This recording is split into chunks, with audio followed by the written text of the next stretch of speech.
আমি মুসলিম হিসাবেই জন্মগ্রহণ করেছি, কিন্তু আমি মুসলিম হিসাবে জন্মাতে চাইনি।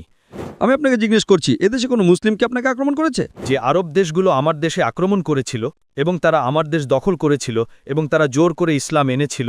যে আরবরা আমার দেশে এসেছিল এবং বাধ্য করেছিল, আপনি কি সেখানে উপস্থিত ছিলেন? ইউরোপের সবচেয়ে দ্রুত বৃদ্ধিপ্রাপ্ত ধর্ম ইসলাম। আমি আপনাকে জিজ্ঞেস করছি, কে আমেরিকানদের ইসলাম গ্রহণে বাধ্য করছে? হৃদয়ের প্রশান্তি।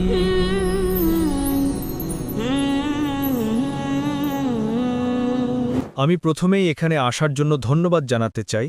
আমার নাম পুয়া, আমি নাট্যকলা বা ড্রামার ছাত্র এবং আমি ইরান থেকে এসেছি। ইরাক নয়, ইরান, যার পুরনো নাম পারস্য। আমি একটি ধার্মিক পরিবার থেকে এসেছি, মানে আমার পরিবার মুসলিম।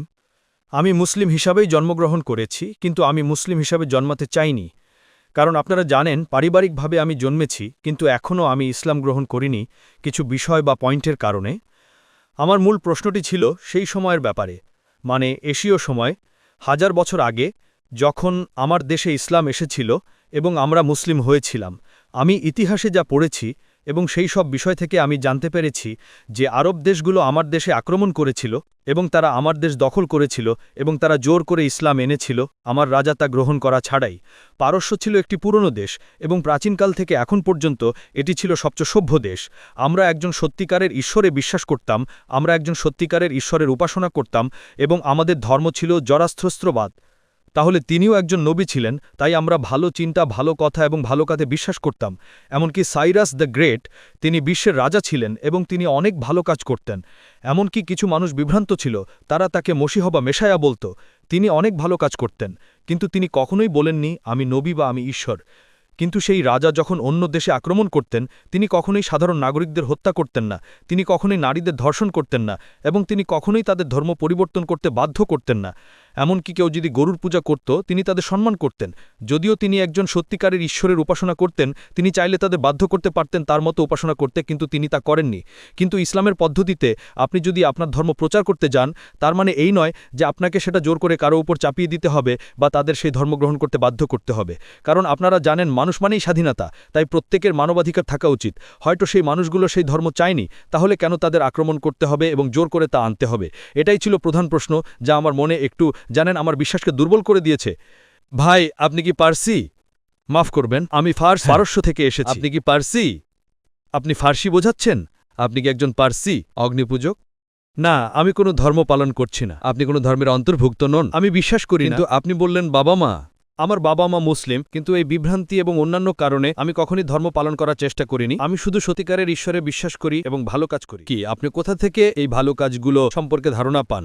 ভালো কাজ যেমন আমি অন্যদের ক্ষতি করি না, আমি যাই করি চেষ্টা করি অন্যদের ক্ষতি না করা, এটাই প্রথম বিষয়। যতটা সম্ভব ভালো কাজ করা, এমনকি অন্যদের সাহায্য করা এবং সত্যিকারের ঈশ্বরে বিশ্বাস করা, কোনো পাথর বা পাতা বা অন্য কিছুর পূজা না করা। এবং আমি বিশ্বাস করি ঈশ্বর এক, কিন্তু আমি তো আপনার নিজস্ব দর্শন আছে, আপনি একটি নতুন ধর্ম আনতে চান।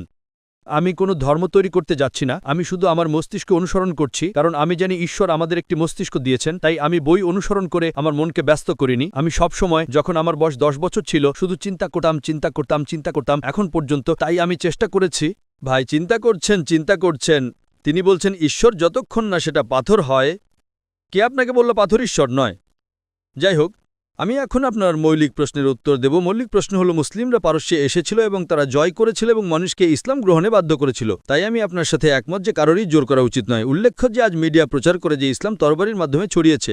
আমি জানি যে মুসলিম সম্প্রদায়ের মধ্যে কিছু কুলাঙ্গার আছে এবং কিছু মুসলিম শাসক ছিল যারা ভুল কাজ করেছিল, কিন্তু সামগ্রিকভাবে ইসলাম কখনোই তরবারির মাধ্যমে ছড়ায়নি। তরবারির মাধ্যমে ছড়ানো। সোর্ড মানে ক্ষমতা প্রয়োগ, জোর করা।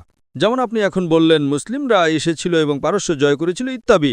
আপনি দেখুন, সব জায়গায় যুদ্ধ হচ্ছে, কিন্তু ইসলামে সূরা বাকারা 2 নম্বর আয়াতে 256 নম্বর উল্লেখ করা আছে, দিনের ব্যাপারে কোনো জবরদস্তি নেই। সত্যপথ ভ্রান্তপথ থেকে স্পষ্টভাবে আলাদা হয়েছে। আজকে যদি বিশ্লেষণ করি যে আমরা মুসলিমরা 1400 বছরের বেশি সময় ধরে আরব দেশগুলোর প্রভুর দায়িত্বে ছিলাম।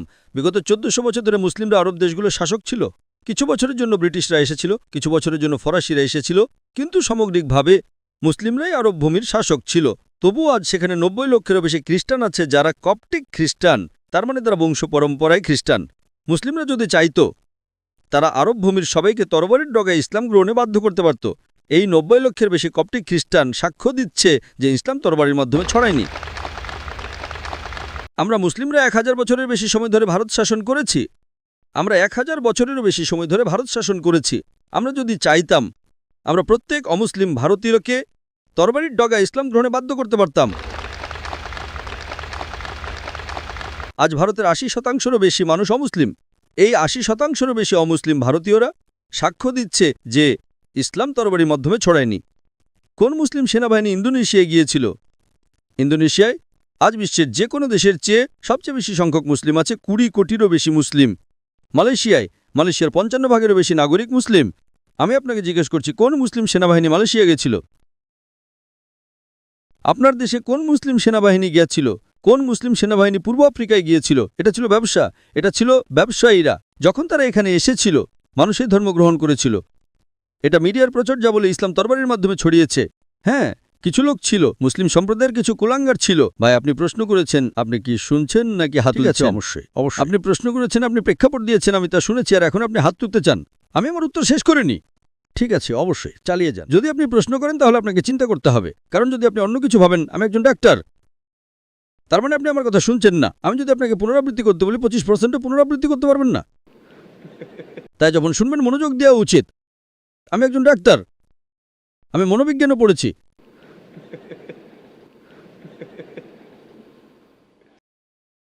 তো এটা মিডিয়ার প্রচার। যদি টমাস কার্লাইলকে পড়েন, টমাস কার্লাইল একজন ঐতিহাসিক। তিনি তার বই হিরোজ অ্যান্ড হিরো ওয়ার্শিপে লিখেছেন তিনি 1 নম্বরের হিরো হিসেবে নবী মুহাম্মদ সাল্লাল্লাহু আলাইহি ওয়াসাল্লামকে রেখেছেন। তিনি একজন খ্রিস্টান। তিনি বলেছেন যদি প্রত্যেক নতুন ধারণা একজনের মাথায় জন্মায়, একজনের মাথায় এটা সারা বিশ্বে একা বাস করে, সেটা খুবই কম ভালো করবে যদি সে একটা তরবারি নেয় এবং সেটা প্রচার করে। আপনাকে প্রথমে তরবারি পেতে হবে। তিনি বুদ্ধিমত্তার তরবারির কথা বলছেন। প্লেন ট্রুথ ম্যাগাজিন একটা জরিপ হয়েছিল 50 বছরের ব্যবধানে বিশ্বের প্রধান ধর্মের বৃদ্ধির ওপর একটা জরিপ। 50 বছরের ব্যবধানে 1934 থেকে 1984 সাল পর্যন্ত 50 বছরের ব্যবধানে প্রধান ধর্মের বৃদ্ধি। এটা রিডার্স ডাইজেস্ট অ্যালমানাক এয়ারবুক 1984-তে এসেছিল। নাম্বার 1, ধর্মের সবচেয়ে বেশি বৃদ্ধি ইসলামে 235%, খ্রিস্টান ধর্মে মাত্র 47%। আমি আপনাকে জিজ্ঞেস করছি 1934 থেকে 1984 সালের মধ্যে কোন যুদ্ধ হয়েছিল যা অমুসলিমদেরকে ইসলাম গ্রহণে বাধ্য করেছিল? কোন যুদ্ধ ছিল? আজকে অতীত বাদ দেন, আজ আমেরিকায় সবচেয়ে দ্রুত বৃদ্ধিপ্রাপ্ত ধর্ম ইসলাম, ইউরোপে সবচেয়ে দ্রুত বৃদ্ধিপ্রাপ্ত ধর্ম ইসলাম। আমি আপনাকে জিজ্ঞেস করছি, কে আমেরিকানদের ইসলাম গ্রহণে বাধ্য করছে? কে ইউরোপিয়ানদের ইসলাম গ্রহণে বাধ্য করছে? আপনি তখন জন্মগ্রহণ করেননি। আপনি কি অতীতে উপস্থিত ছিলেন যে আরবরা আমার দেশে এসেছিল এবং বাধ্য করেছিল? আপনি কি সেখানে উপস্থিত ছিলেন? এটা হিস্ট্রির অনেক কিছু মিথ্যা। তো সেটাই ঠিক আছে। একজন বিখ্যাত ঐতিহাসিক ডিলিসিও লেয়ারি তিনি তার বই ইসলাম এট দ্য ক্রস রোডসে পৃষ্ঠা নম্বর 8-এ লিখেছেন যে ইতিহাস এটাকে পরিষ্কার করে দেয় যে ধর্মান্ধ মুসলিমরা সারা বিশ্বে ছড়িয়ে পড়ে তরবারিটাকে ইসলাম চাপিয়ে দিচ্ছে। এই কিংবদন্তিটাই হচ্ছে সবচেয়ে চমৎকার এবং অযৌক্তিক মিথ বা গল্প যা ইতিহাসিকরা পুনরাবৃত্তি করেছেন। কে বলেছেন? ডিলেসিও লেয়ারি। ইতিহাস এটাকে পরিষ্কার করে দেয় যে ধর্মান্ধ মুসলিমরা বিজিত জাতিগুলোর ওপর তরবারির নখায় ইসলাম চাপিয়ে দিচ্ছে। এই কিংবদন্তিটাই হচ্ছে সবচেয়ে চমৎকার এবং অযৌক্তিক মিথ যা ইতিহাসিকরা পুনরাবৃত্তি করেছেন। এটা আজ শুধু মিডিয়াতে মুসলিম তেন্তাবাজ। আমি আপনাকে জিজ্ঞেস করছি, এদেশে কোনো মুসলিমকে আপনাকে আক্রমণ করেছে? না, কখনোই না। কিন্তু মিডিয়া বলে মুসলিমরা তেন্তাবাজ। হ্যাঁ, মিডিয়া তো শুধু বাজে কথাই বলে। একইভাবে আপনার ইতিহাসও বাজে কথা। যখন মিডিয়া বাজে কথা বলে তখন ইতিহাসও বাজে কথা হতে পারে, কিছু সঠিক কিছু ভুল। এ কারণেই আপনি যদি উত্তরটি শুনে থাকেন, আমি আমার উত্তরটি ডক্টর অ্যাডাম পিয়ারসনের একটি উদ্ধৃতি দিয়ে শেষ করতে চাই। ডক্টর অ্যাডাম পিয়ারসন বলেছেন যে যারা চিন্তা করে যে একদিন পারমাণবিক অস্ত্র আরবদের হাতে পড়বে, তারা বুঝতে ব্যর্থ হয় যে ইসলামিক বোমা ইতিমধ্যেই ফেলা হয়েছে, শান্তির বোমা। এটি সেই দিন পড়েছিল যেদিন নবী মুহাম্মদ সাল্লাল্লাহু আলাইহি ওয়াসাল্লাম জন্মগ্রহণ করেছিলেন। উত্তরের জন্য আপনাকে ধন্যবাদ ডাক্তার, কিন্তু পয়েন্ট হলো আমি সঠিক উত্তর পাইনি, কারণ সেটা মিডিয়া নয়, সেটা ইতিহাস। এবং ইতিহাস এমন কিছু নয় যা ভুলভাবে লেখা যেতে পারে, কারণ যদি এটা ভুলভাবে লেখা হয় তবে তা পরিবর্তন করা যেতে পারে, কিন্তু সারা বিশ্বে ওটাই ছিল সত্য ইতিহাস এবং এটা লেখা আছে প্রতিটি। আপনি ডিলেসিও লেয়ারির উদ্ধৃতিটি শুনেছেন? আপনি কি এটা পুনরাবৃত্তি করতে পারবেন? কি পুনরাবৃত্তি করব? ডিলেসিও লেয়ারির উদ্ধৃতি পুনরাবৃত্তি করুন। আমি এটা দুবার বলেছি, একবার নয় দুবার। আমার উত্তরের বেশিরভাগ একবার ছিল, এটা আমি দুবার বলেছি। এখন পুনরাবৃত্তি করুন বারবার 50%। তো ওই শব্দটা পুনরাবৃত্তি করার পয়েন্ট কি? আমি জানতে চাই এটা আপনার মাথায় ঢুকেছে কিনা। না, কারণ আমার মাথায় যা আছে তা হলো ইতিহাস প্রথম বিষয়। আমি আপনাকে জিজ্ঞেস করছি, আপনি কি সেই বিবৃতিটি পুনরাবৃত্তি করতে পারবেন যে উত্তর আমি আগে এখানে দিয়েছিলাম? যদি আপনি পুনরাবৃত্তি করতে না পারেন, তার মানে আমার উত্তর পুনরাবৃত্তি করা আমি আপনার কথা শুনছি। আপনি বলছেন পুনরাবৃত্তি করতে, সেটা হলো আপনি আমার কথা শুনছেন না, আপনি অন্য কিছু ভাবছেন। আপনি কি পুনরাবৃত্তি করতে পারবেন? না, আমি পারবো না। আপনি কি ডিলেসি ওলিয়ারি, একজন বিখ্যাত ইতিহাসবিদের বিবৃতি পুনরাবৃত্তি করতে পারবেন? আমি এটা তৃতীয়বারের মতো বলছি, শুনুন। এটা শুনুন এবং লাইনের পেছনে যান।